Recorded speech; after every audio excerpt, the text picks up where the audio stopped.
jirtutti qeerroo nama jirtutti chama ganama jala godaante dhumti sisinniin akka fiteensa kabajaa fi barcuma ofii dhiise erga lafa taa'ee abbaatu of qinneessa kabajaa fi jaalala sabaa dhiise orma jala fiigee abbaatu of qinneessa.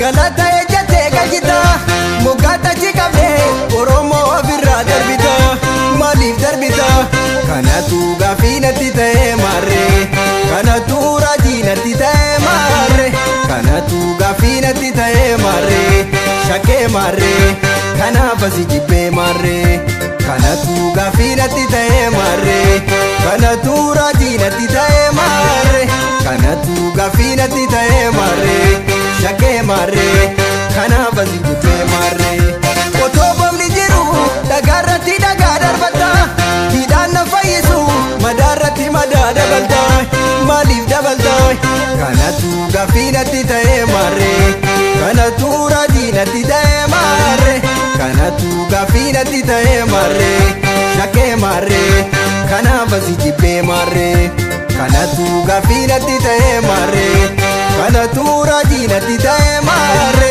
kanatu gafinatti ta'e marre shake marre kana basi jibbe marre.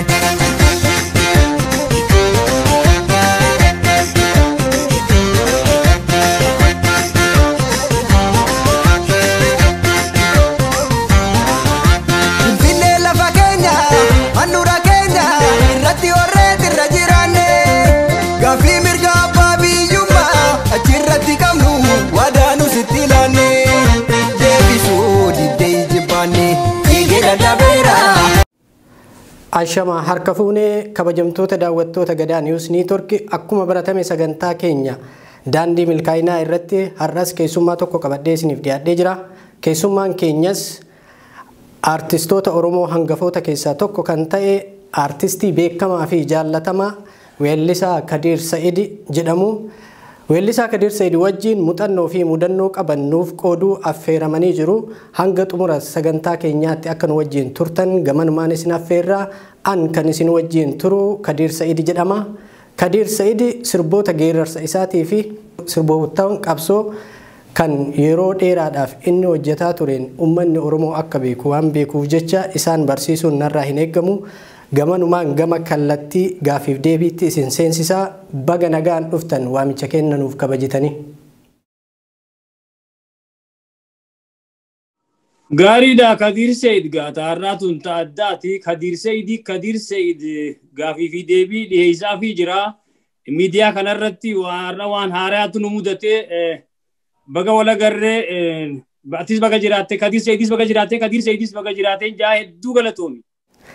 Ayyee hedduu bareedaa maqaa keessan beeksisuun narraa hin eeggamu uummanni Oromoo bal'aan isin beeka.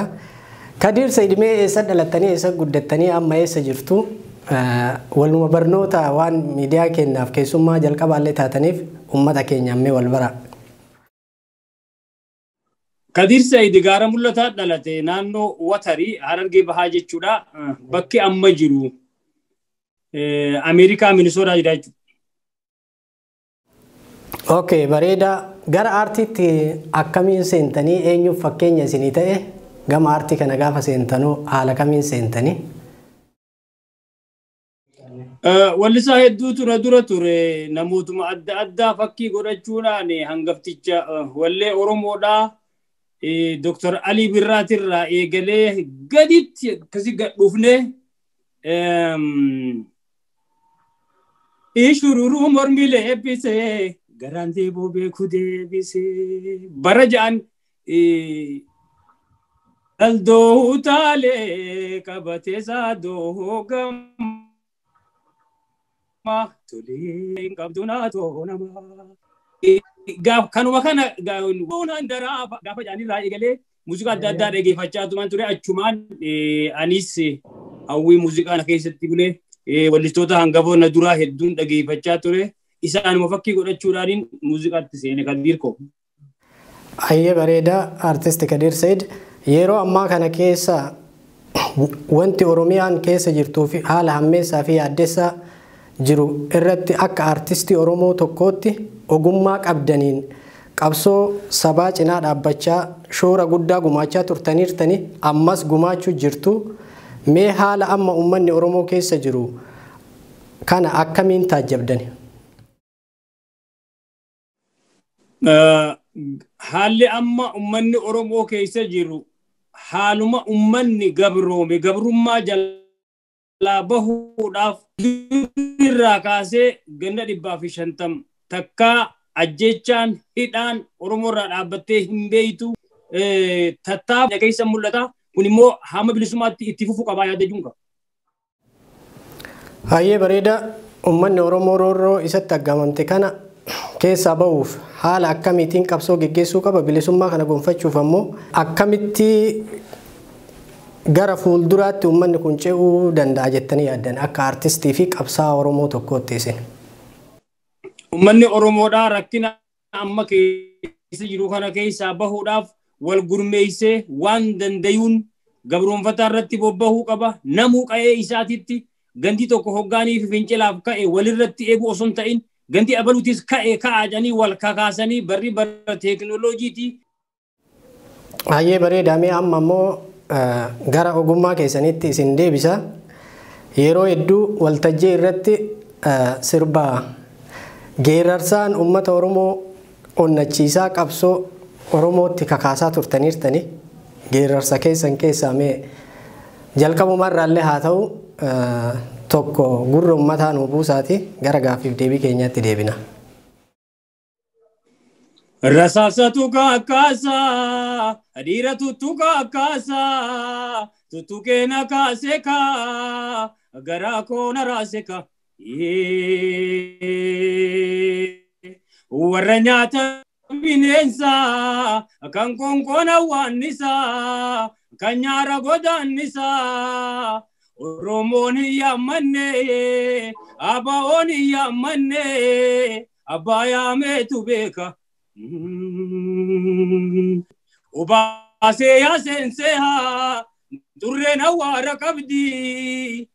Obaasee yaa seensee haa malkaan mucuuca qabdi. Godaanee yaa seensee haa turreen awwaara qabdi. Luyinaatuudhaan ijoolleen dirraa dirmamuu qabdi. Harka harka deebisaa. Dakaakuu kaanurraa buqqisa. Yaadiga murtii guutoo kan guyyaan ola raayyaa harma muraan olee coraa shamarran ayya.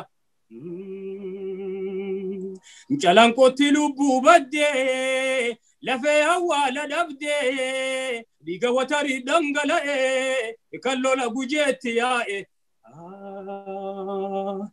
Lala khalee isaarratti harayana ida'ee naguba beenzina tahee dhiiga oowwaa sossoosee dhiiga kiyyaas danfise. Faana isaaniirraan goree foon isaaniirraa hin mayree karaan qabsoo dheeratus hamma muutuu fagaatu milli kan koon boqatu hamma galii rajjatu. Hayyee hadda argumaa kaleeysaa harayaatu sossoosaa dhiiga dhimameen baasaa lubbuudhaan lubbuun kaasa. Xannacha gabrummaadhaa mogolee darbu malee xaana haa uffadhu malee hiikkadheen taa'u galee. Hayyee reefu shoobdoo eegallee buufanna qofa gaalee qabsoo haqaarra jirra ol fudhannee geerarra. Hayyee hedduu galatooma sirbi geerarsi keessanii kan onnee nama kaasuu fi akkasumas ammoo waan onneedhaaf dhiyanaa waan sammuudhaaf boqonnaa ta'uudha. Mee sirba yeroo jalqabaa ummata keessanii wal isin barsiise ni yaadattu? Bara kam gallakkistan? akka warra fara 83 eegalee akka warra Siale ashita kachale Simfudachuu kajeele shagaatii yamagaale ashita kachale sirba kanaanin eegalee gaafa dura. Hayyee bareeda. Ammoo weellisaa artisti Kadir Said yeroo jalqaba gaafa sirba isaa reediyoodhaan dhagayu miira addaatu itti dhagaamee jedhanii turanii ammas waan sananillee dhaga'ee ture tanaan dura yeroo biyya jiru mee miirri addaa kan yeroo san isinitti dhagame gaafa jalqaba sagalee keessan dhageettanii maal ture muudannoo sanii nuuf himuu dandeessu? Miidiyaa keessan kana wajjin walitti haara'ee taaneeti malee yeroo hedduun irra deddeebi'ee gaafii kanaaf deebisaa laataa ture. Gaafaan dura sagalee tiyya otoobis keessatti dhageeffadhu lafaa ka'eetiin iyyee jechuudha. Wallaahi kunanaan jebeeta. Akkasitti raadiyoon keessaa dhageeffadhee akkasitti gaafa san namnichi shofeertichi makiinaa san oofulleen waan naaf hin bariinetti fakkaatte waaniin an taa'uun hin beeku waan na keessa jiru waan hin beekneef yeroo san keessatti ani nama jireenyi kiyyaas jireenya baadiyyaati. Akkanumaan na laaleetuma sibadoo kana dhiisi ani kan kana dhiibu naan jee otoobis baana beekta. Ani kan kana dhiibuuhu takkaa raadiyoon makiina naa dhiibaa juutiin shufeeticha san ani kan kana dhiibu takkaa raadiyoon keessaa naasoo namicha juusan beeku amma jiraatu duuyi. Kaaseeta meeqa baase jechuuf hin jee maaliif bifa laalanii yookaan ammoo jireenya namaa laalanii nama tuffachuun gaarii miti waan namni san keessa jiru utuu hin beekne jechuu barbaadeeti. Hayyee daawwattoota keenyaa fi kabajamoo jaallatamoo kan daawwachaa jirtan JNN irraa sagantaa daandii milkaa'inaa irratti artistii beekamaa fi jaallatamaa Kadir Said wajjin godhaa jirru akkuma itti fufetti jira. Turtiin keessan ammas nu wajjin haa ta'u jecha. Weelleen isin tanaan dura hojjetaa turtanii mimmidhaagoo fi bareedaa kan haalaan nama hawwatan yadaloo fi walaloon isaanii jechoota gurraa fi dhageettii tolanidha. Artistoonni duraa hundinuuyyuu jechuudha. Amma yeroo ammaa kanatti aartiin uummata weellistoonni amma yeroo sirboota amma hojjetamaa jiru kanaan wal qabsiistanii gaafa laattan aartiin uummata Oromoo guddataa jira moo akkam isin fakkaatame yoo ka duriitiif ka ammaa kana wal bira qabdanii ilaaltan akka aartistii tokkootti? Aartiin Oromoodhaa yeroo ammaa karaa lamatti ilaala. Karaa muuziqaatiin haalaan guddatee jira. Karaa muuziqaatiin, karaa warra sirbuutiin, warra sagaleetiin garuu Kilipii irratti rakkinaa jira waan ijoolleen Amaaraa dalayduu fakkaata. Sochiin achi gubbatti ijoolleen dalaydu akkuman taane hin beeku. Jaappaan jettamoo Hindii jettamoo sirba xiqqoo akkaan arkutti biiroon aadaa fi turizimii takkatan silaa uummata kana bakka buutee biyya keessa ni jirti jedhan takkas hin beeku. Abbaan qabdu wallee naman taane ijoolleen jajjabdu as bahe warra akka saanqaa kana fa'aa jira. Kan isaa yaadatu otoo taphateen quufin. Hayyee iddoo galatoomaa yeroo ammaa kana wanti nuti argu jirru Oromiyaa keessatti weellistoota Oromootii fi akkasumas uummata Oromoollee nam tokko bu'aadhaan sossobanii qabsoo uummata Oromoo irraa ka gufachiisan argina. Waan kanarratti mee isin akka qabsaa fi weellisaa tokkootti dhaamsa isin uummata Oromootiif weellistoota biyya keessaa biyya alaa jiraniifillee uummata Oromoo kana waliin akka dhaabataniif yaadni isin kennitanii maal fakkaatame? Weellisaa Oromoo kan keessa jiruu fi kan ala jirus wanni inni dhaamuuf yoo jiraate qabsoon Oromoodhaa walleen hin jaaramne walleen hin diigamtu. Qabsoo Oromoodhaa qabsoo bilisummaa Oromoodhaa walleen hin jaarre walleen hin diigdu. Wallisaan waan hin taane bultii halku tokkootiif jecha yookaan ammoo jireenya amma booda hanga jiraannu hin beeknu waan edanu bari'uun hin beeknu waan boru waan bari'uun hin beeknu rabbumaa beeka waan boru ganama bari'uuni yoo ifitti jarjaruu baatan gaariidha. Yoo galata if dhorkuu baatan gaariidha. Garaaf jedhanii dantaa uummata isaanii yoo dabarsanii kennuu baatan gabaabdumatti tanumaan jechuu barbaada. Maaliif hamma fedhellee yoo wallifne walleen qabsoon diidu qabsoo Oromoo walleen hin diidu yaadajuun qaba. Maaliif dhaloonni ammaa kun dhaloota xiiqiidhaan guddate, dhaloota hijaa qabu, dhaloota dhaamsa abbootii isaanii, dhaamsa akaakoo isaanii qabu waan ta'aniif abbuma fedheefuu ni walliftaa miti yoonii fi gurra irratti illee itti iyyaa oolte uummata dhaloota kaayoo irraa gara galuu miti dhaloonni ammaa jechuun barbaada. Hanganumaan dhaamuu barbaadaaf warra garaaf jecha qabsoo Oromoo irratti haqqisaa jiruuf.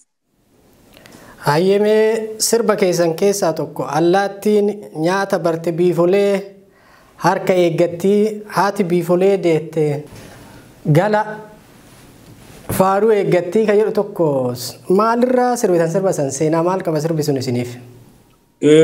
Sunis aadaa Oromootiin wal qabataadha. Geerarsa keessaa tokko ani geerarsa afuriin qaba suni geerarsa tokkoffaati. Haati biifilee deette gala faaruu eeggatteen suni geerarsa aadaati. Geerarsa koo kan tokkoffaati jechaadha. Irra nuu jechuu dandeettanii yoo waan yaadattan taate dhiye. Takka geerartoon bullee maaliin geerarsa beekaa mana wadaajaan bullee maaliin jeekara beekaa ammayyaa ammaa beekaa oomuuta beesaa beekaa daddantoo osoo jirtu maafiin dabeessa eegaa maafiin dabeessa eegaa. Shakakkee gaaraan reebee jilbatti cabuu ga'ee haadha lagaattis reebee faanatti cituu ga'ee kophaa lolaa gattaa'ee hordaa diinaa buqqisee lubbuu garreerraan ga'ee lubbuu garreerraan ga'ee diddibboon dibbii bartee sarba duulaa eeggattee allaattii nyaata bartee biiflee harka eeggattee haati biiflee dayatte kukumi ilmaan ayyaa gala faaruu eeggatte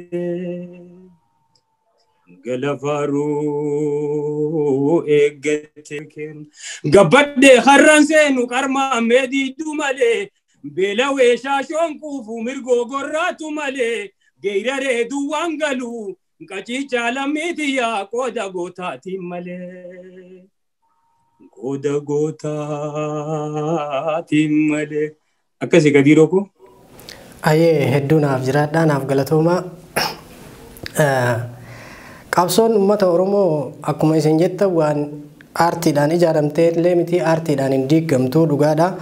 Garuu urgaa aartistii keenya beekamaa fi jaallatamaa aartistii Haacaaluu Hundeessaa mootummaan nama nyaataan kun galaafate asitti warroota qabsoo uummata Oromoo kana qabanii hooggantoota qabsoo uummata Oromoo akka Jawaar Mohammad Baqqalaa Garbaa fi Hamzaa Booranaa fi kan kana fakkaatan erga isaan hidhaa seenanii booddee biyyittii Oromiyaa jedhamtu san keessatti wanti adeemaa jiru waan uummanni bal'aan argu. Kanarratti mee isin akka aartistii tokkootti akka aartistii qofatti isin ilaalu akka qabsaayaa uummata Oromoo yeroo uummanni sirbuu miti sagalee ofii ol fuudhee dubbachuu sodaatutti nama sirbitanii uummata Oromootti onnee horaa turtanidha. Mee isin yaada kana waan kanarratti mee yaadni keessan maal fakkaataa uummata Oromootiin wanti isin dhaamtan maali? Wanni takka Gadiiroo wanni beekuun namarra jiru qabsoo gaafatti seentu gaafa qabsoof lafaa kaattu gaafa niin qabsaa jettee uummata kiyyaaf ani cilee tahee daaraa tahee ani gubadhee ani itti dhabamee ummanni kiyya wahitti haa bahu haa bilisoomu jettee gaafa qabsootti seentu nin du'a ittiin hidhama ittiin garafama beekteetii qabsootti seentaa jechuudha. Waa lama waliin hin jaalatan beek.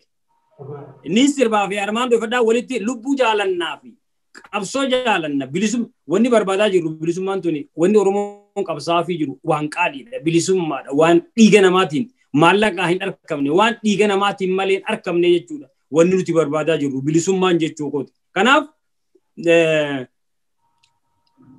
abbaan fedhe haa hidhamu. Abbaan fedhe haa ajjeefamu. Kan barbaadan haa ajjeesan. Bara 150 dabre kana nu ajjeesaatuma as gayan. Immoo dhawaatumaan hayyoonni keenya hoogganni qabsoo kana hayyuun Oromoo namni silaa ummata kanaaf if kennee silaa ummata kana miti ummata biraatillee naannoo biraatillee waan biraatiifillee ooluu danda'u qabsoo bilisummaa Oromoo irratti yaadamee jiru. Kuni Rabbi rahmataa godhuu fi Usmaayyoo Musaa dhugaa jirtu lafa kaayeti wareegame. Haacaaluunis akkasuma wallistoonni keenya warri qabsoo tanarratti wareegaman hedduudha. Hundi isaanii otoo osuma dhaadataniiti garaa dachiitti galanii jechuudha. Wareegama silaa dhala Oromoo tokkorraa barbaachisu baasaniiti. Idaafii ajjechaan hamilee nu cabsee karaa nun deebisu. Guca bilisummaa dhiigaan ammaan ibsu falmata lakkisu. Karaan bilisummaa adibeedhaan beeytaa. Takkee lubbuun ture gama tarkaanfataa. Duuti hin oolamtu. Mana teessuus eegas duuti sirraan oolamne. Otummaati akka dhiiraatti akka nama mirga ifiitiif yookaan ammoo waan fiirratti leecalloo ifii yookaan sa'oo ifiitiif lafa'uu tokkotti odoo ati waa dalayduu waan mul'ataa tokko dhaloota keetiif hegeree ilmaan Oromootiif lafa keessee dabruu sirra jira. Johaar hidhame kumaatama Johaarii jira. Baqqalaan hidhame kumaatama Baqqalaa Oromoo jira. Koloneel Gammachuu Ayyaanaa hidhan kumaatama Gammachuu Ayyaanaatu jira.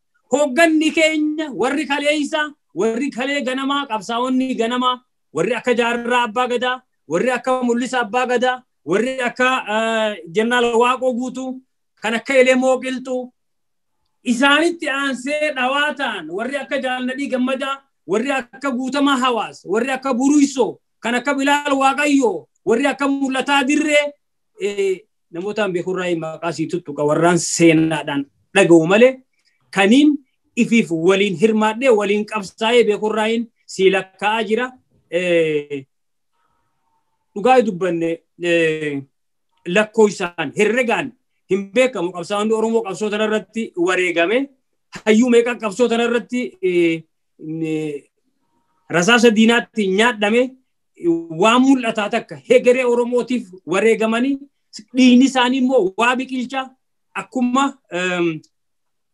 hoogganoonni kalee ganamaa dhaaddatanii himatanii wareegamanitti yoo dandeenye gabrummaa tana hiddaan buqqifna. Dadhabnu immoo ilmaan itti guddifna malee jalaanaaf nu akkuma jaanitti isaan wareegamanis ijoollee isaanii ijoollee har'aan tana jirtu sana kanuma akka keetii kana qeeyiroo fi qarreen har'aan tana dhaamsa akaakoo isaanii dhaamsa abbootii isaanii san hujitti hiikaa jirti. Ijoolleen har'aan tana qeeyiroo fi qarreen har'aan tana gaaraa fi gammoojjii fi baddaa Oromoo keessaa magaalaa fi baadiyyaa Oromiyaa tana keessaa diina kokkee qabdee akkanatti karaatti cuftee bobbaa gala dhorkaa jirtu tuni ijoollee 91 dhalattee jechuudha. Ijoollee 91 namni 91 dhalate har'a ganna 30 jira umriin isaa amata 30 jechuudha. Kanaaf ijoolleen tun ijoollee 91 dhalattee barnoota aliif jettee ABCD eegaltee University adda keessaa har'aan tana wal gurmeessitee diina kana kokkee qabdee harkaa qabdu jechaadha. Kanaaf qabsaa'onni kufaa qabsoon itti fufaa. Kakufe laalteet dhiigni isaa wahii biqilchaa beeytee irraan tarkaanfattee gara irra caalutti sossoo'u sirra jira jechuudha. Akkasitti nu badda. Dhugaa jettanii dhiiga ilmaan Oromootiin dhiiga qabsaa'ota kanaatiin Oromiyaan ni bilisoomte yoomillee abdii irraa kutachuu miti qabsoodhaan gara fuulduraatti deemuudha. Baroota dhufaa darbaa yeroo hundaa amma jechuun aartistoota keenya irratti waan tokko kaan xiinxallee hubadhe maali bara duriillee eebbisa addunyaa irraa kaasnee hanga Usmaayyoo Musaa weellistoota bebbeekamoo kan gurraa fi ija ummataa ta'an kan ummanni akka badaa isaan jaalatuuf bara kana keessallee mootummaan an Oromoodha ofiin jedhu Haacaaluu Hundeessaa nurraa galaafateera. Kanarratti ammoo waraana biyya keessa labsanii ofii isaaniitii amma wal lolu jirani. waraana gara kaabaatti ajajame kun irraa isinmee yaanni keessan biyya takka keessatti wanta ta'amee hin beekne wanti biyya takka keessatti waraanni tokko saba tokko qofa irratti xiyyeeffatamee deemuun ummata Oromoo irratti qajeelumaan hanga ammaa tanaa waraannamaa jirra. Garuu saba kanarratti qofa waan ka'eef osoo hin ta'in nurratti hagarraan tanaa baroota meeqaa guutuu waraannamaa jirra. Kanaaf mee isin maal jettan waan kana yaada kanarratti? Shibirree kiyya akkuma kaleessa dhaadannee itti seenne waan kana akka jalaanaaf warra nu duraatu dhaamsa nutti dhaammatee nu biraa wareegame. Wallistootaan beeku keessaa warri qabsoo tanarratti wareegame kaatiis beeytu kaati seenaan beeyta ta'a yookaan ammoo umriidhaan ittiin dhaqqabne ta'a eebbisaa addunyaa boonsisoo callaa kuulanii bareentoo boonsisoo callaadhaa ati yaadattu ta'an beeytu tarii sirba eebbisaanii beeyta ta'a boonsisoon shaggeedda daarii baroodame wayyaa bareenni dhaloota wayyaa gololleme qabsoo tanarratti wareegame kuulanii boruudhaa awwayyaa ilmaan Oromoo barme awway maaluma eeydanii barme awway maaluma eeydanii barme awway bakkuma jirtanii barme awway diina awwaarantanii barme awway diina awwaarantanii barme sawwaynatti kufte ati lafa sawwayna hin beeytu taha baale miila jala gammoojjii gadiitti jecha Mustafa Harawwe dhagayuun ooltu qabsooma tanarratti wareegame amma kabiraa qabsoo tanarratti wareegame wallistoota jarri kunis Usmaayyoo Muusaa silaa inni beeyta jeetii yaada haa ta'u wallolli yookaan ammoo lolli amma biyya keessaatti jiru kun lola daangaa cabsee alarraa alagaan Itoophiyaa weerare osoo hin taane lola ifumaaf warruma kalee nurratti wal nyaachaa jiran ammallee beekne nurratti wal nyaachaa jiran anaas simoo hatee warra kanatti dabra isaan kana naatu nyaataa ooyiruu teenya xaafii teenya irratti buna keenya irratti dahaba keenya irratti shakkisoo nuu qabaa beek adoola waan gogaa loonii nuu qaba hatta gadhaantiin baala jimaa kanallee maallaqa inni galchu warra gurguruu beekaa jechuun warri gurguru abbaa ooyiruu osoo hin tahin isaan warra taa'ee laaftumatti maallaqa lakkaawwatu jechuun warri kun kanaaf gaafa baadiyyaa irratti wal seenanis lolli kun ammaas nu laalu ummanni Oromoo beekuu qaba. Oromoo hin laallatu lolli ammaan tana deemaa jiru kun kaleessaas gaafa baadiyyaa irra wal nyaatanis lolli kun Oromoo laallatu osuma jee addi bilisummaa Oromootis akka dhaaba siyaasaa akka dhaaba bilisummaaf ummata kanaaf falmaa jiru tokkotti dhiiroo yaa ummata Oromoo lolli kun isin hin laallatu osoo ja'aniiti namni keenya dhaqee achitti dhume jechuudha. Nuti lafa sanirraa waan qabnu hin qabnu shibirree kadiiroo dhugaan siima. Nuti gara garasii bakka lafama isaan irra wal nyaachaa jiran sanirraa mana shaayii tokko hin qabdu Oromoon dhiisi dukkaana gurguddaa istoora gurguddaa dhiisi waan tokko mana shaayii gaxaantiin mana shaayiiti waan takka achi hin qabnu nuti. Kanaaf baadiyyaa irrattis oduma lakkisaa ja'aniiti namni keenya dhaqee du'a saree du'e jechuudha. Lola dheengadda ta'e kanarratti dhiiroo ammallee isin hin baasu keeysanii miti osuma ja'aniiti oriyaa dhaqanii guyyaa reefka isaan lakkaawwatan argiteetta natti fakkaata argite guyyaa isaan reefka guuranii yaa'anii kun keenyaa miti eheenyaa edeellama fuularraa bananii akkatti kun keenyaa miti eheenyaa edeellama yeroo jaan arginaa jechuudha. Tarii kun keenyaa miti kan jaan suni Oromoo ta'uu mala yookaan warra kibbaa ta'uu mala saboota biraa ta'uu mala warri habashoonni biititu numa qofaaf uumamtee biyya tana rabbiin nuun quba qabaa sabaaf sablammoonni biraa dilli kuni ergannooteenyaaf rabbiin akkasitti yaadanii jechuudha warri kun beekadhu. Kanaaf gaafa baadiyyaa sanis seenaan isaa haa yaadatu laggasaa abdii maasin qosaa fudhateeti baddaa jaarsoo lafti hurruma walaa nyaattu jarri tokkuma shoolee shimalaku shimalaan da'ee gogombiste adawwii kanko baddaa jaarsoo yaa lafa gibe baddaa jaarsoo yaa lafa gibe walaa nyaattu maaltu nuri akkas jechaa ture ammallee walaa nyaatanii nuti waan nu galchuu hin qabne Oromoon ammaan booda namuu qa'ee fiitiif abbaan ni jira Somaaleenis qa'ee isaatiif Somaaleenis Somaalummaa isaatiin qa'ee isaatitti warri kibbaatis Walaayitaa fi Sidaamaanis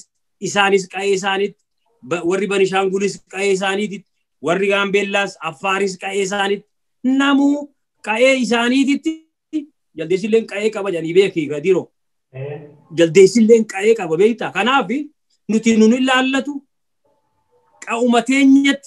qaumateenyatti mirga saba keenyaatiif mirga ummata keenyaatiif Oromiyaa badhaatuu tana tan afaan qawweetiin naftanyoonni nu harkaa fudhatan kana afaan qawweetiin deebifnee dhuunfachuudhaaf waraana bilisummaa Oromoo qabsoorra jirraa beeki. Xiqqaattus nama qabna adurreen adurree yeroo aarti maaliif akkanatti ol kaata jennaani shanyiitu qeerensatti na dhaabbataa itti beekta. Dhiira qabna dhiiran tuffatamne qabna yoo hoggana waraanaatis yoo ta'e warra akka jaalmarroo fa'aa jira warra akka goolicha dheengee jira warra akka sanyiitu jira warra akka bobbaasaatu jira sigaleemma waboo qabna waraana bilisummaa Oromoo tokkicha kumaa lolu meeqa qabna isaan kana cinaa dhaabbannee qa'ee teenyatti waan keenyaaf bilisummaa teenyaaf mootummaa mataa keenyaa jaarrachuudha qabna malee amma Oromoo wanni irra fuulleeffachuu qabu oriisaa warri karaa maqalee saniitti jiru san jalaa hafee lakki hundaan laallatu waan kiyyaa miti anis qa'een qabaajee qa'ee isaatitti akkuma ammaan tana irratti hojjetamaa jiru akkuma ammaan tana labsamee xiqqaa guddaan gurra laatee fi itti irratti hojjechaa jiramu kanatti mootummaa ce'umsaa Oromiyaa jaarrachuudhaaf namni keenya bakka jiru qauma isaatirratti waan dandayu gumaachuu qaba qauma isaarratti qauma isaatirratti Oromiyaa keessatti jechuudha tabiraan ullaal garte lolli ammaan tana itti deemamaa jiru kuni Oromoo yoo arran jabaanne waan ammatti jiran tana garasii yoo halaafisan tahe nutti as deebi'anii jecha kanaaf ammumaan jabaanne tumsa harkanne amma nuti akka tokkotti tumsa harkanne nuuf tindhisa hamma isaan achi wal nyaatan san nuti asii waan tokko godhachuu qabna arran tana eegalameetti fakkaata akkaan argutti karaa Baalee Roobee kanaa fi Harargee tana keessa ijoolleen waa sossoohaa jirti walirratti eeguu miti immoo gindhiirii waa sossoote ijoolleen kaatee yoo jedhan Roobeen ka'uu qaba gobba ka'uu qaba Harargee keessa awwadaay ka'ee yoo jedhan Haramayaan ka'uu qabdi addeellee qarsaa laangay watar ka'uu qabaa jechuudha kanaaf walii tumsanii hogguusan waraanni diinaa gara fiiguun qabu osoo hin jaalanne qabsaa'ota Oromootti makamaa jechuudha osoo hin jaalanne qabsoo Oromootti makama namni dhalootaan Oromoo ta'e waraana gabroonfataa keessa jiru namni gara fiigu beeku namni bakka itti dheeyisu qabu ulee duran taa'u kadiiroosi dhugaasii hima namni bakka itti dheeyisu qabu ulee duran taa'u jaalmarroon dubbatee ture waraanuma kana akkamitti kana baay'ifattanii eeyisaa fiddan jennaani waraana isaantu nu jaaraa jiraa je maaliif jennaan namni bakka itti dheeyisu qabu ulee duran taa'u kadiiroo gamanaan kadiirtumamu jira ollaan dhageenyaan ka ollaa kana jiru asiin kutaa jechuudha maaliif bakka itti deemu beeku yoo bakka itti deemtu hin beekne qofa diina dura teessee uleedhaan miidhame yookaan ammoo si ajjeesan malee ati bakka itti dheessitu qabaannaan rabbi galanne haa ga'u guyyaa tokko rumaa heddumminni keenya kun gaafa dalaguu qaba jechuudha sittiin dheereessanii. Dhugaa jettanii heddumminni keenya kun illee gaafa fayyadu qaba. Mee Kadir Saidii bira ta'aniitti geerarsaaf sirba dheebochuun hin danda'amu. Waan yeroo fakkaattu yoo jidduudhaan irra nu buuftanii waa'ee qabsoo irra jirraa mata duree waa'ee qabsoo keessa jirraa itti deebina irra osoo nu buuftanii ammoo weellistoota amma maqaa naa dhooftan kanneen irra hedduullee ni haa beekuu seenaa isaanii beekuullee baadhu maqaa isaanii dhaga'ee ture isatti hin deebinaa jidduudhaan waan yeroo fakkaattu irra nu buusa. Amallee abbaan dhiisu abbaan waan bareen dhiisu jedhan gadi beektaa. Kanaafuu abbaan ifin jibbu waan keenya faarsina waan keenya dhaadheessina. Gabrummaa fi midhaa jaarraa tokkoof ture iddaan foon qolichite darbuuf gaamaa qilee diddaa gabrummaati qabsoon si biqilee dhiiga goototaatiin lalisee si tolee duskannoo Oromoota onkolichaa gabrummaa kulkataa Oromiyaa tumuraadi mama ibsaa karaa walabumaa dhugaa mul'isaa bilisummaa haqaa kallacha Oromoota si qofaa walabumaa tiyyatiin nadaga hoogganaa Oromoo mijuu qabsaa'otaa biflee bilisummaa duree murtii guutaa dhaaba koo walaabaa kan qabne diddibaa karaa kan kee qofaa kan qabne daddabaa fajjii kee jalatti hiriiraan hundi walabummaa keenyaa si qofaan nu abdii ibsaa karaa walabummaa dhugaa mul'isaa bilisummaa haqaa kallacha Oromoota si qofaa walabummaa tiyyatiin nadaga Abao azala farmata babo ya faji walmata babo ibsa khara wala bumaduga mulisa bilisuma haka kallacha Oromota sikofa wala bumatiyati nadakam Oromia Oromo njaramte kapsom malagamte malak dardarte gochan malumma ke American fatte gadame sakabso ifsa khara wala bumaduga mul isabilisuma ka kallacha Oromota sikofa wala bumatiyati nadaka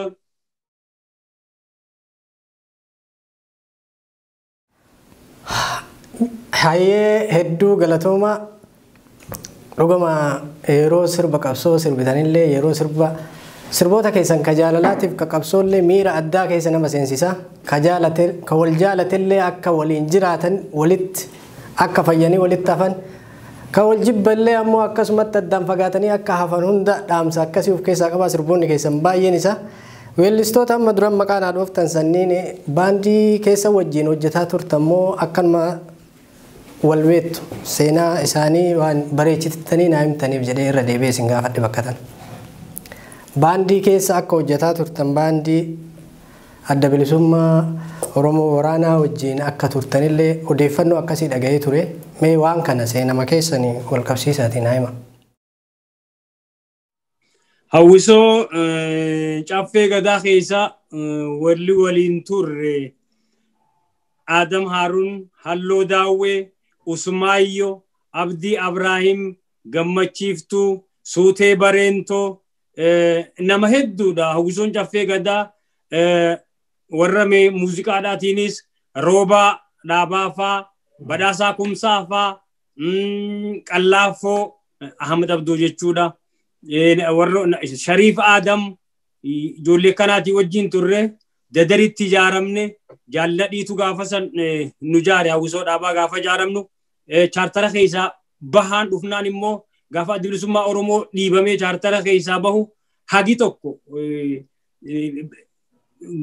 biyya keessa ol deebi'ee hagi murteeffate immoo biyya keessatti waraanaa wajjin dabarree jechaadha gadoo karaa gammoojjiidha aanaa gamaa gama bakka walitti daddabalamnee Hirphaa Gaanfuree Callaa Carcar Gammachiiftuu Urfoo Boonsisoo seenaan isaa yaadatu Kuulanii seenaan isaa yaadatu namoota kana jaallan akkanaatii wajjin haga tokko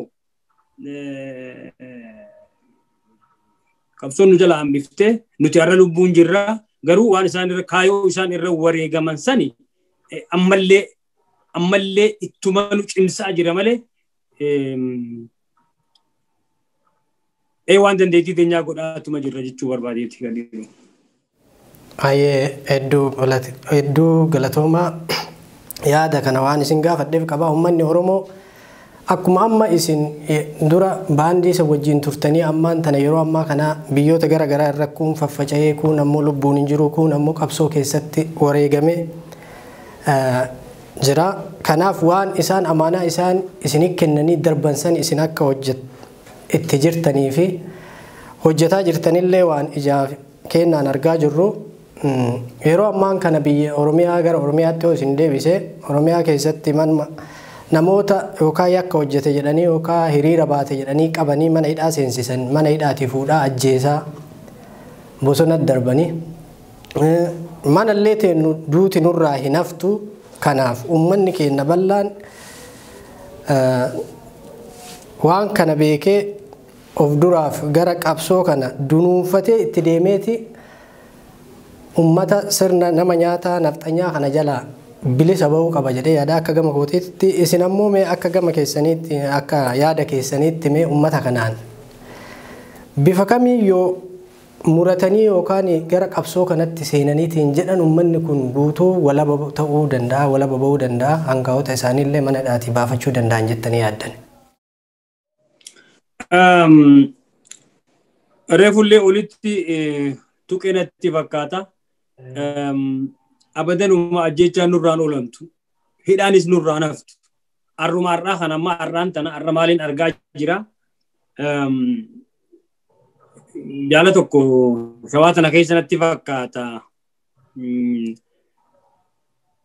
Abbaa kiyyaa narraa ajjeesaniitiin maal godhee kafaladhee dhiiga oduma dhaadatu du'e namni suni innillee narraa ajjeefameeti gaara keessatti darbamee argamee jedhani. Kuni nurraan hafu. Kuni nurraa hafuuf isin ta'u maaliif hin hafne? Waan nuti itti jirru tanaatu waan itti duunu waan itti ajjeefamu. Eegala Dr. Gammachuu Magarsaa yeroo tokko waan jedhe beektaa Oromoo bakka sadii qoodee jee gabruunfataan Oromoo bakka sadii qoodeeti tokko bum jeetuma ijatti baasee sodaachiseeti qabsoo kana jala hambisuu barbaadaa jee. Sodaachisee boqqaaqaa nama ni jiraa miti nama garaan isaa bujju ijatti baaseetuma ni dhiiftamu waan kana jennaan ni dhiisaa jechuudha. Tokko immoo hidhee mana hidhaa keessatti yeroo dheertuu mana hidhaa keessa jiraachisuudhaan ganama galgala irra qara'uudhaan doorsisuudhaan akkasitti waan kana keessaa dhiqee qabsoo tana jala hambisa jee. Tokko immoo bakka sadii qoodee jee beekadhu Oromoo. Tokko kun yoon shibirree yoon ajjeese malee waan kana keessa jalaan hafuu hin dhiisu yoo ajjeefne malee waan kanan dhiisu yoo beekan shibirree ajjeesuu qabanii jechuudha. Oromoo bakka sadii qoodanii jee beektaa. Kanaaf du'uun eeganurraan oolamne wanni gaafiin nuti gaafachaa jirru gaafiin Oromoo gaafii koloniiti gaafiin nuti impaayera kana ohaa biyyattii Itoophiyaa jedhan tanarraa deebisaan nuti eeggachaa jirru deebisaa abbaa biyyummaa waan taateef sun immoo dhiigaan malee waan hin dhufneef tana beeynee itti seenne oduma falmannu oduma itti oriinu osuma tattaafannu addunyaa tanarraa haa gallu malee salphinni bara 150 nurra ture. Ammas yoo nuti harka marannee keenya ilmaan keenyatti dabruunsaa waan hin oolleef jecha qooda sirraa eeggamu ammumarraa kaatee anis atis inninis sunis kunis isinis akkasitti yoo falmanne qofa wahitti baana. Yookaan immoo akkuma teenyu kanatti yoo jenne hin ta'u. Maaliif bilisummaan dhiiga eeggatti bilisummaa deegaan harkaatanii maal sodaata lammaffaan dhaalatanii jechuudha yoo beekta. Kanaaf bilisummaan dhiiguma namaa waan eeggattuuf jecha itti cimuu barbaachisa. Osuma waa hojjennu haa nurratti taatu. Osuma waa hojjennu dantaa mataa keenyaa jala oduma kukkufnu dantaa mataa keenyaa yogguun siin jiru qabsoo bilisummaatiif jecha oduma waa hojjennu haa nurratti taatu. Silaa nurratti ta'uun hin oolamu. Guyyaa tokko guyyaadhaan nu eeggatan malee guyyaa tokko nu nyaachuuf ta'ani. Maaliif hamma gaafiin tun hin deebinetti Oromoon qabsoon dhiisu isaanis nama ajjeesuun dhiisan nama ajjeesuun ammoo furmaatan taatu. Nama gatuun waan si ajaa'ibu keessaa Kadiroo bara Dargiidhaa bara Mangistuu Hayilamaariyaam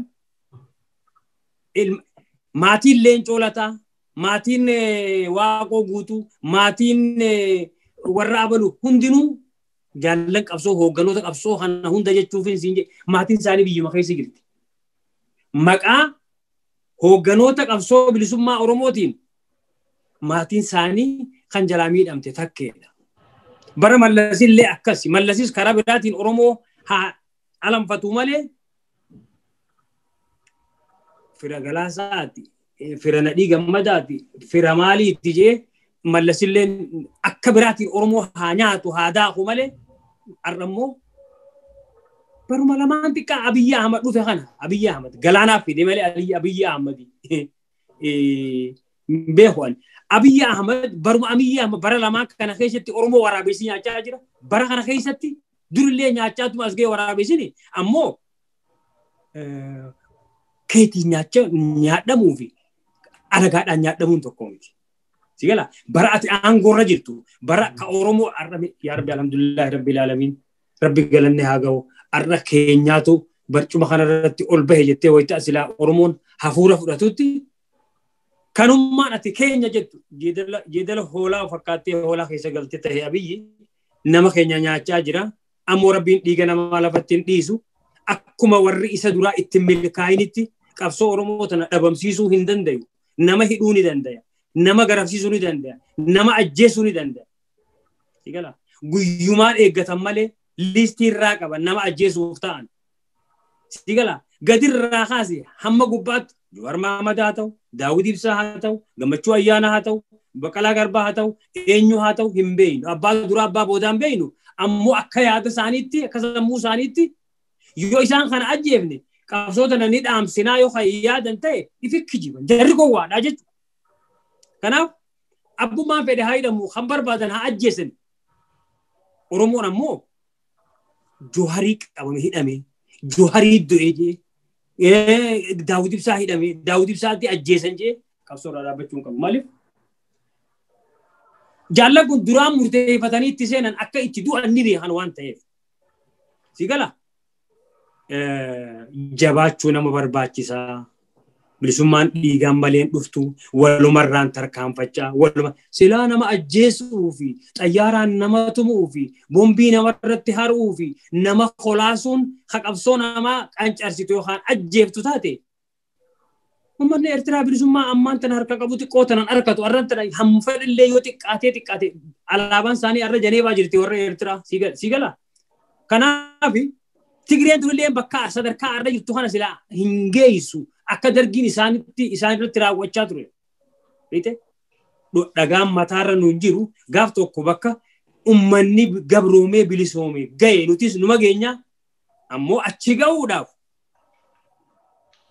ga'uudhaaf nama haga tokko akka qabsoon tun nyaachuu teessus beeyinee abalu arra hufnaan atis ciniinnatteetuma faajjiisaa fuutee faajjiisaa akka biyyeen laaqamee nafne fuulduratti furga'u sirraa eegama dhala Oromootiif wanni hin dhaamu tanumaa jechuudha. Ayyee hedduu galatooma gaafii bareeda nuuf deebiftanii yaada gaarii nuuf kennitanii mee asumaan ummata keenyaafillee dhaamsa gaarii ta'a osoo lubbuun hin darbin osoo lubbuun jirru akka wal gargaarruuf yaada gaariidha jedhee waan yaadeefi uffata daaree dheeboodhee agabee ani lubbuu dhabe sirba jedhu sammee yeroo takka sagalee keessaniin dhaga'uu barbaada yeroo hunda.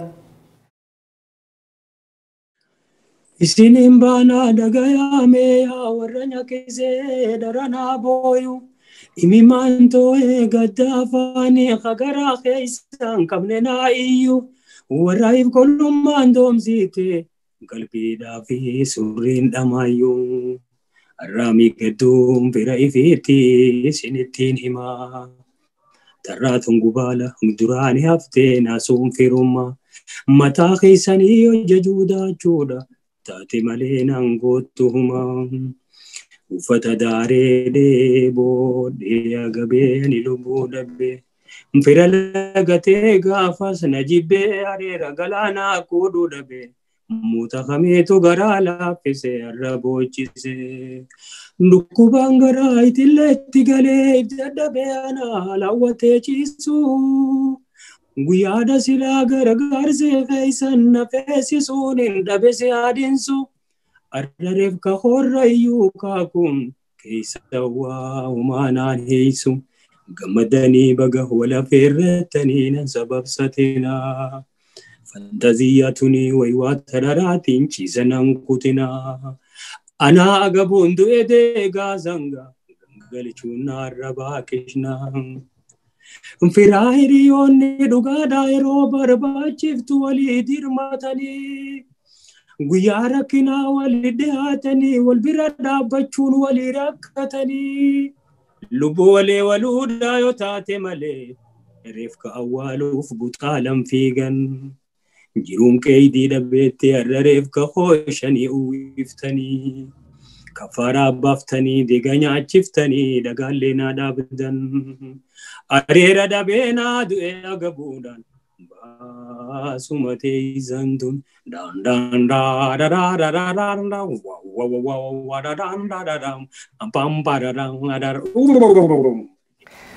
Ayee seenaa keessanii sagantaa kana keessa qofa goolabanii waan fixuu danda'anii miti waan nama barsiisaa fi waan nama bashannansiisaa waan uummata Oromoo keenyatti illee onnee horaa waa hedduu nu kaasaa turtanii akka amma yeroo ammaa kanatti waan amma irraa dubbanne kanneen hedduu isaa waan amma Oromiyaa keessa deemaa turedha. Gama aartiitti isin deebisaa aartiin uummata Oromoo sadarkaa amma inni irra jiru nu hundinuu hin beeknaa keessattuu amma yeroo uffata aadaa kanneen fa'a laaltaniitiin jettan uffata aadaa Oromoo amma uffatamu kanneen irratti yaada akkamii qabdammee jechuun ijoollee shubbistoota dura waan naa tuttaniif bakka kana deebi'e.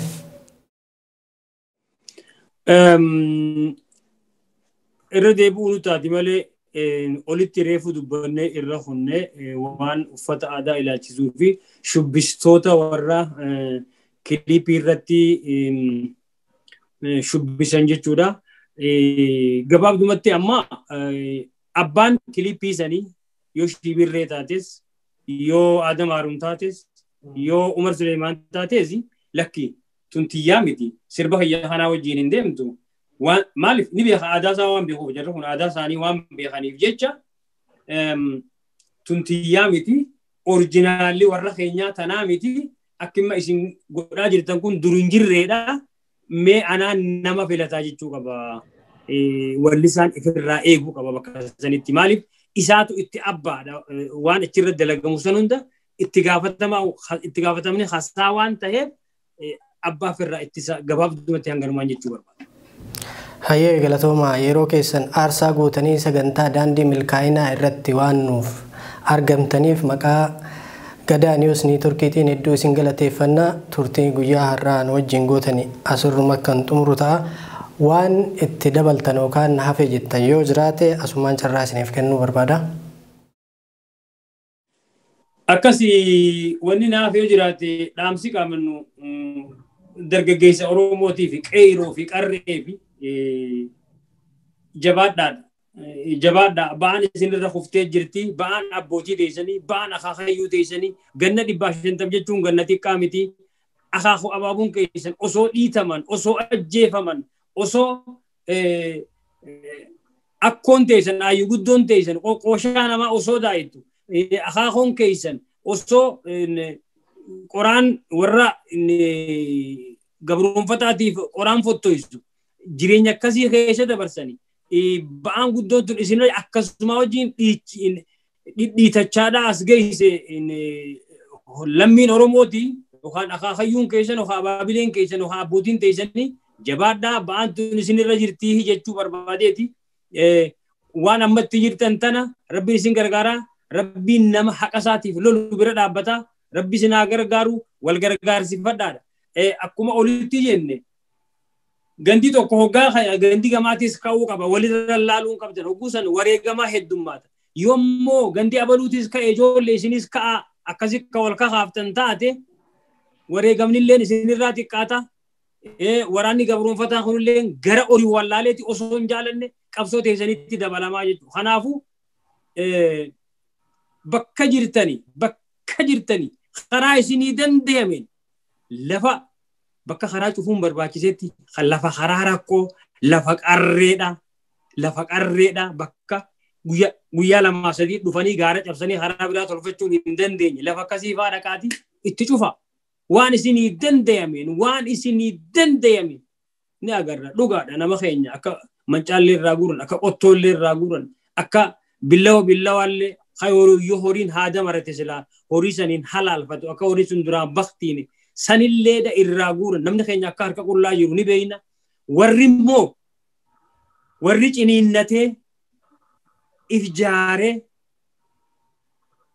isinii nama achi biraas godheen gadda waan warri warra godheen gadda agartan waan warri warratti buuse waan warri warra godheen gadda agartanii jirtan addunyaa turagaadha bakka jirtanii jabaadhaa wal jajjabeessaa waliitiin isaa ganda gamaatii hoggaa iyyan gandi abalu aadaa isaatiin nurraa dhiisaa jechuu dhiiftanii iyyansa dhageenyaan bakka irraa iyyansan dafaatti dirmadhaa wal jidduu qabaa jabaadhaa yaadajuun qaba akkumaan jedhagaan mataarra nun jiru oromoonis akka saba tokkootti guyyaa tokko bakka yaadeenu magaa jechuu barbaadeeti kadiiroo kiyya hedduu galatoomi miidiyaan keessan kunillee akkaanatti fakkaatutti haaraya gadaan gadaa bilisummaati maqaan keessanis moqaa gaarii moggaafattanii gadaan gadaa xumura gabrummaanuu haa ta'u jabaadhaa rabbi isinaa babal'isu rabbi isinaa gurguddisu waliin jirraa isiniif tindhifnaa.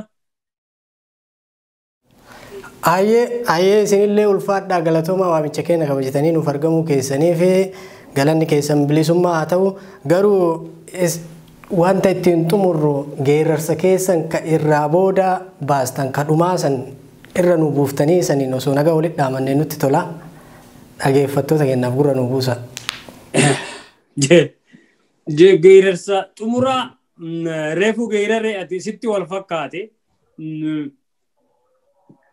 dhiiga jaynoota meeqaa turra dhangalaafame hayyuu meeqaa fi meeqaatii turra wareegame ifin dadhabsiisina ololaan hin diigamu humna teessanii oli abaa'oon dhiigaa lafee gootaatiin ijaarame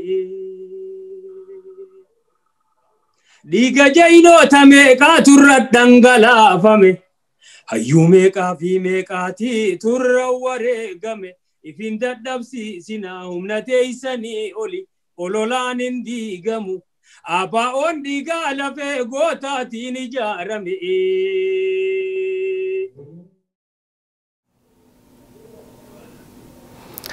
Hayyee kabajamtoota daawwattoota Gadaa Niwus Neetworkii kan daawwachaa jirtan kun daandii milkaa'inaa irraa aartistii beekamaa fi jaallatamaa Kadir Saidii wajjin turtii goone kanumaan xumurraa sagantaa biraatiin hanga walitti deebinutti nagaan nuuf tura. Situfatera, umbani kaera, nigira dabera. Situfatera, oromo kaera, boranis kaera, arero goro titi kaera, nigira dabera. Situfatera, bujinis kaera, nigira dabera. Situfatera, karayun kaera, jimanis kaera, imabaje fartiti kaera, nigira dabera. Situfatera, shawanis kaera, nigira dabera. Situfatera, salarin kaera.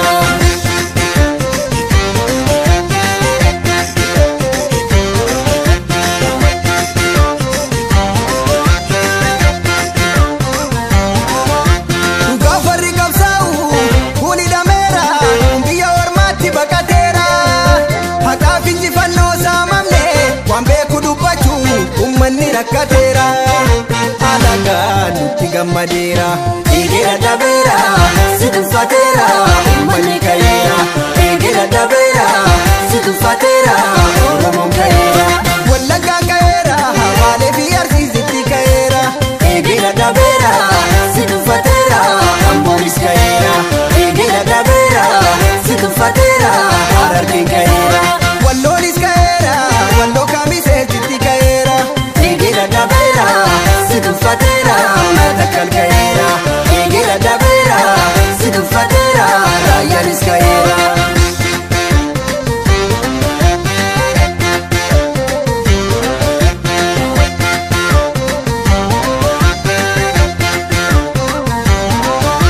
Warega malubuti, kaniti gone,